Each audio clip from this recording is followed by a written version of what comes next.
Hello. A couple of things first. I'm using a camera that's not very good, so I hope you can actually hear what I say and see what I'm trying to show you. This will be my review of the Solid GPR378 power rack. I got this one yesterday and I put it together maybe 2.5 hours, something like that. And if you can get help from somebody, I would definitely recommend it because, well, just to start off with, when you put these posts on each corner here, they tend to wobble quite a lot because according to instructions you are not allowed to more than finger tighten each bolt, and that includes all four, well, actually everything. It comes with 5 different steps, and I don't want to go through all of them here, but you are not allowed to, well, allowed to, that depends on yourself obviously. But it's only on the 5th step, at the end of the 5th step, that you're supposed to tighten every bolt on the whole rack. But I would actually recommend that you tighten them hard enough to, well, not all the way in, but at least enough so they won't wobble too very much. Because to be honest, it felt like it almost fell apart a couple of times. So, and again, if you can get some help from somebody to do that, just to hold it in place while you put it together down there, that would be a great help. But of course, if somebody wants to help you even more, that's great. But that's pretty much all the help that I wished. So all in all, it took about 2.5 hours. I've heard people say that it took much longer, 4 hours, even up to 6 hours. But that, I suppose, depends on the circumstances. Okay, so I think it's a very rough, heavy-duty, stable power rack. I base that on many years of experience in different gyms, and I've handled heavy weights. So I think it's very stable. The steel is very thick, and each post has, I think, 21 holes. Somebody said that it was marketed only having 20 holes, but you know, that doesn't really matter. Doesn't matter at all, actually. What else? It's not 208 centimeters as the manufacturer claims. It is actually 201. So maybe that much too short, I don't know.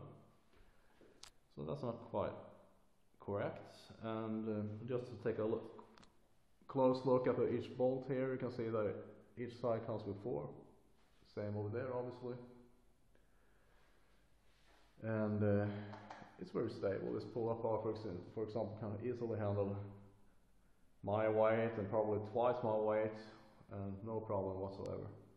I haven't had that much experience with it yet because, like I said, I got it yesterday. I've only made some bench pressing just to try it out. I'll try both incline presses and flat presses. Okay, so a couple of things here that people have complained about are these hooks. I think they're called J hooks, although I'm not exactly sure. One thing about this, and I totally agree, is that the paint is being scraped off. I've only had this one day.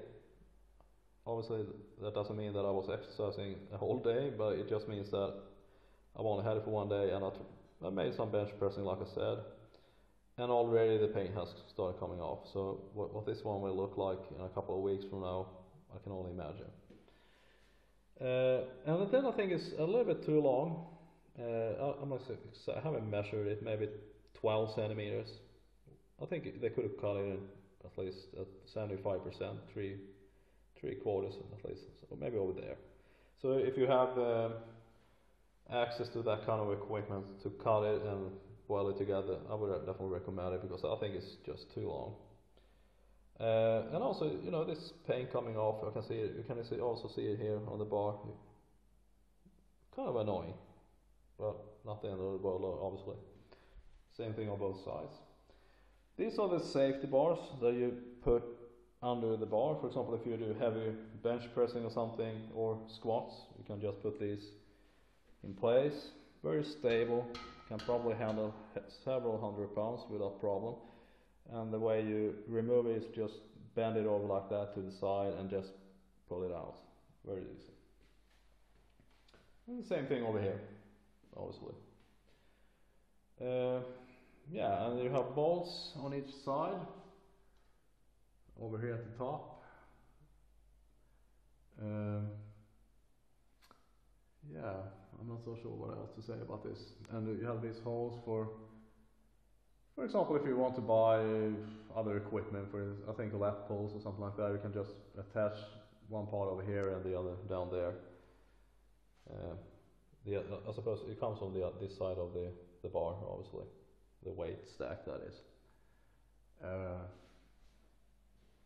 And then, yeah, some paint will come off. You can even see here. It will come off when you tighten all these bolts together.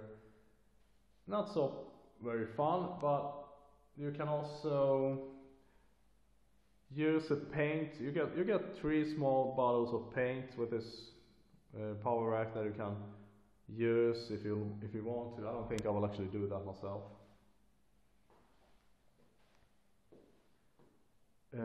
Okay, the bench. Well, the bench, the bar, and the weights were not included in this package. Obviously, I bought these separately, but although from the same company. I use rubber weights because, well, they don't make a lot of noise. For example, when you start using this bar, I suppose the only noise would be when you actually use this one. Especially, I think also it's very easy when you start doing bench presses, for example. It's kind of easy to hit the bar on these brakes or whatever you want to call it over here. I think they're too long. They could have been probably a centimeter tall, or at least the same height as the bar, because this is an international 50mm bar and weighs 20 kilos. So whatever weight you will use, you will always have the additional 20 kilos. But that's the way it is. It's 2 meters, 20 centimeters tall, or long, or however you want to look at it. But that's standard. You will find those in any gym. And here we have the bolts on the front, see from the other side. Very stable, very rough. They say they can handle 800 or something like that pounds. So I would say absolutely yes. I don't see any reason why you couldn't handle more than that. Or at least that much. As for the bench, well, a couple of things that I was wondering about when I bought this bench was that how long it is. Because you can see that it's all the way back here, and it has 2 small wheels on each side, so you can easily just roll it over the floor or something like that. And speaking of the floor, I also bought this rubber flooring here. Maybe 3 days before I actually got to the gym, because as you can see I have parquet flooring here and I don't want to, well, you know, mess things up. I think this was even here from the very beginning. It's not my doing anyway. But the point is that you probably want to protect the floor, depending on where you actually place this thing and what kind of flooring you have.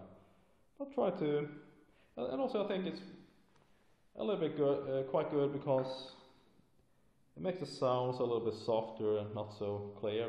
And also, by the way, one other thing that I was wondering about, this is a foot, or whatever you want to call this, and you get 4 of these. And you just, I would recommend that you put these in place before you actually assemble this rack, because if you don't, I honestly don't see how you could put them there in place without making it very hard for yourself. So put these in place before you actually do anything else. I suppose that's very clear for most people. But it can be easy to forget. If you do forget them, you can use this thing anyway, but maybe it's best to just put them in place from the very beginning. Yeah. It has 21 holes, which is good. I think somebody said that it came with 20 holes. not so bad. I don't know what else to say actually. Well, I suppose I'll stop there, and if somebody has any questions about this power rack or any other rack that I might have experience of, just feel free to ask, and have a nice workout.